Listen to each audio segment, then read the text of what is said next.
Eh bien salut tout le monde, c'est Masaido. Aujourd'hui on se retrouve pour une toute nouvelle vidéo sur Saturne, la sixième planète du système solaire. Oui, j'ai spoil. Ça faisait longtemps que j'ai plus fait une vidéo sur les planètes du système solaire. La dernière c'était je crois il y a plus d'un mois. Et euh, pour me pardonner, la prochaine sera également sur la suite de cette série. Voilà. On va commencer tout de suite par le commencement. Saturne est la deuxième planète gazeuse du système solaire. Ça veut dire qu'il n'y a pas de sol sur sa surface. Et son tour de taille, on va l'appeler comme ça, son diamètre, pour être plus précis, est de 10 fois celui de la Terre. Donc c'est quand même pas mal. C'est un tout petit peu plus petit que Jupiter, mais du coup, c'est le classe quand même à la deuxième planète la plus grosse du système solaire. Cette planète comporte également beaucoup de lunes. Les satellites principaux de Saturne sont Mimas, Encelade, Tethys, Dionée, Rhea, Titan et Japet. Ce sont... attendez, 1, 2, 3, 4, 5, 6, 7. Ce sont bien 7 satellites de Saturne. Bien évidemment, elle en compte plus de 60, mais le reste, ce sont des petits cailloux qui servent à rien, on va pas se mentir. Vous avez sûrement remarqué quelque chose, Saturne n'a pas que 7 satellites, enfin on en a 60, mais les satellites principaux. Elle a aussi quelque chose de bien plus visible et bien plus stylé par rapport aux planètes. C'est qu'elle a des anneaux. Et oui, ces anneaux sont très gros. Hein. Ils font un diamètre d'environ la distance Terre-Lune. Donc c'est quand même pas dégueulasse. Et ils sont très visibles depuis la Terre dans un petit télescope. Mais je vais vous dire quelque chose, toutes les planètes gazeuses du moins comportent des anneaux. Mais les autres, les anneaux de Jupiter, Uranus et Neptune, sont des anneaux de roche. Et alors que Saturne sont des anneaux de glace. La glace étant, réfléchit plus à la lumière que les roches, s'ils sont plus visibles depuis la Terre. Voilà pour l'explication. La période de rotation de Saturne, comme sur Jupiter, elle est putain de rapide. 10 heures, voilà. Donc, 10 heures et quelques, ouais. 10 heures 14 minutes, précisément. Alors Jupiter, c'est aux alentours de 9h54. Donc, c'est un petit peu plus rapide. Et oui, Saturne est très massive. 95 masses terrestres, mais la densité au mètre cube, la densité de la planète est très faible. Tellement faible que si on posait Saturne sur un océan, et ce serait pas l'océan Pacifique qu'il faudrait, hein, parce qu'elle fait quand même 10 fois la Terre, hein, la planète. Hein. Imaginons qu'on réunisse de l'eau pour former un océan et poser Saturne dessus, et bien Saturne flotterait à sa surface. Parce que l'eau, c'est 1 gramme par centimètre carré, alors que Saturne, sa composition, c'est seulement 0,62. Et c'est la planète la plus légère au centimètre carré. Voilà, c'est une info pas très intéressante, mais c'est stylé à préciser que Saturne flotte à l'eau, sur l'eau. Plus les planètes sont éloignées du Soleil, plus elles mettent du temps à tourner autour de celui-ci. C'est pour ça que Saturne tourne autour du Soleil en 29,44 ans. C'est très long à faire un tour complet, mais du coup, comme je vous l'ai dit, hein, Uranus et Neptune, c'est encore plus longtemps, tu vois. C'est très long, c'est tout. Voilà, il n'y avait rien d'autre à dire là-dessus.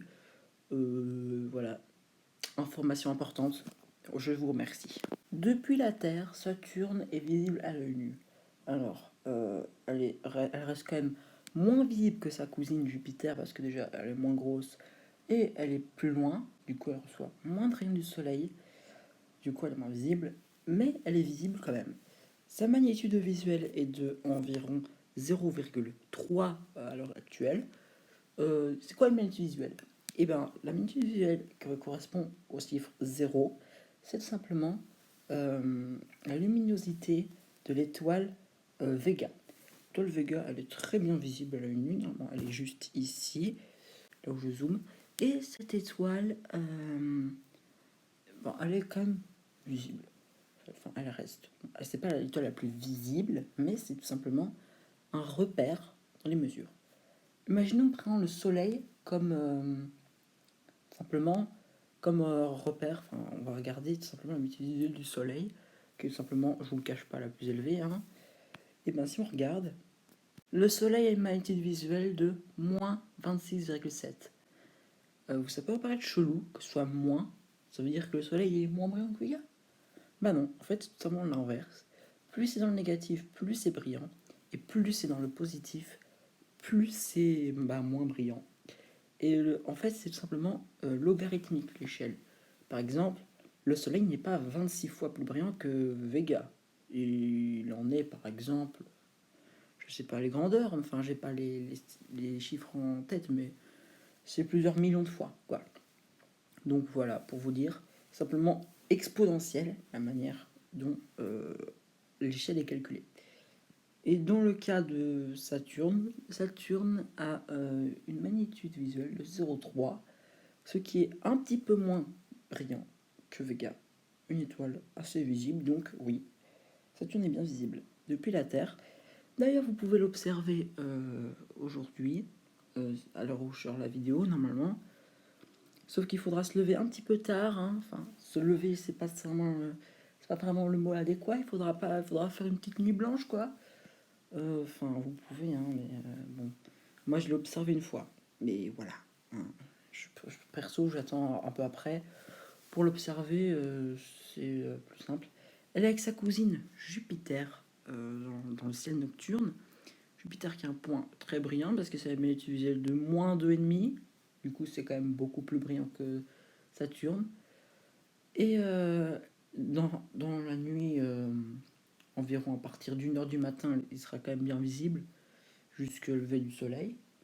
Là où j'habite, c'est-à-dire en Belgique. Mais en France, ça doit être la même chose. Voilà. Nous allons faire un rapide rappel, enfin on va regarder vite fait les lunes de Saturne, donc nous avons mi-masse, qui est tout simplement l'étoile de la mort. Elle ressemble très fort à l'étoile de la mort, parce qu'elle a un gros cratère au nord de la Lune, et du coup ça fait ça. Encelade, très intéressante puisqu'elle est très grosse, elle est pas très grosse, mais je veux dire, elle a un océan sous sa croûte de glace qui peut abriter éventuellement de la vie. Ensuite, nous avons la Lune Tétis, la Lune plutôt basique, composée de roches et avec un gros cratère. Au-dessus, tout simplement, du pôle Nord. Ensuite, nous avons la Lune Dionée, une lune composée exclusivement de roches avec beaucoup de cratères, une petite lune, tout ce qu'il y a de plus basique. Voilà, c'est quand même une grosse lune comparée à d'autres, mais c'est une bonne lune quand même. Enfin, on s'en fout. Réa, c'est pareil. Toujours la roche, c'est la même chose. Là, ça va changer, je pense. Je pense très certainement que ça va changer. Puisque là, nous avons Titan, le plus gros satellite de Saturne, le deuxième plus gros du système solaire, avec une grosse atmosphère, avec une pression de 1,5 bar, ce qui est possiblement la même chose que sur Terre. Il y a également des cours d'eau, des montagnes et des galets, comme au fond des rivières sur Terre. Donc c'est très similaire, sauf que c'est pas de l'eau, mais du méthane liquide. Du coup, c'est un hydrocarbure qui se gèle qui gèle à très basse température. Ensuite, nous avons Japet, avec deux hémisphères différents, un noir et un blanc, avec une montagne faisant le tour du satellite, une espèce de montagne équatoriale. On pense que c'est un anneau qui s'est tout simplement écrasé sur la planète, ce qui fait un espèce de bourrelet. Un point assez étrange qu'on n'a pas encore, tout simplement les preuves. Enfin, si on a les preuves, mais on ne sait pas comment c'est formé ni quand. Mais Saturne comporte un hexagone sur sa surface.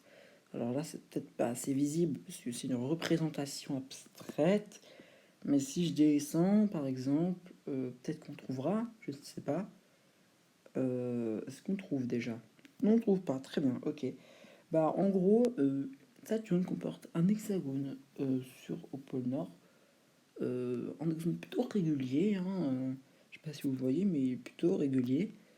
On ne sait pas comment il s'est formé, ni pourquoi, ni comment. Bah, juste voilà, un petit aspect décoratif, voilà. Deuxième point, Saturne est un petit peu aplati au niveau des pôles. Enfin, ça se voit peut-être pas sur l'image, mais là, je pense que ça se voit quand même. En fait, à cause de la rotation assez rapide de la planète, ça aplatit simplement les pôles et du coup, ça fait une espèce d'œuf de 10% d'ondulation. Donc, c'est assez pour être visible. Euh, Depuis la Terre, peut-être, regardez, ça se voit quand même pas mal. Hein, qui est, qu'elle est un petit peu aplatie, donc ça se voit. Ça se voit très bien sur cette photo aussi. Voilà, c'était juste ça que je voulais dire. Bref, on peut très clairement dire que Saturne est quand même une planète photogénique avec ses anneaux quand même. Hein. On peut pas leur retirer ça. Du coup voilà, j'espère que cette vidéo vous aura plu. Si c'est le cas, n'hésitez pas à vous abonner, à liker et à commenter. Voilà, vous pouvez commenter, voilà, vous faites ce que vous voulez de toute façon. Moi j'y peux rien, hein, vous faites ce que vous voulez donc. Euh, J'espère quand même que ça vous aura plu. Je l'ai dit 2 fois, mais je m'en fous. Et du coup, moi je vous dis à bientôt pour une nouvelle vidéo. Et la nouvelle vidéo sera sur Uranus. Allez, salut!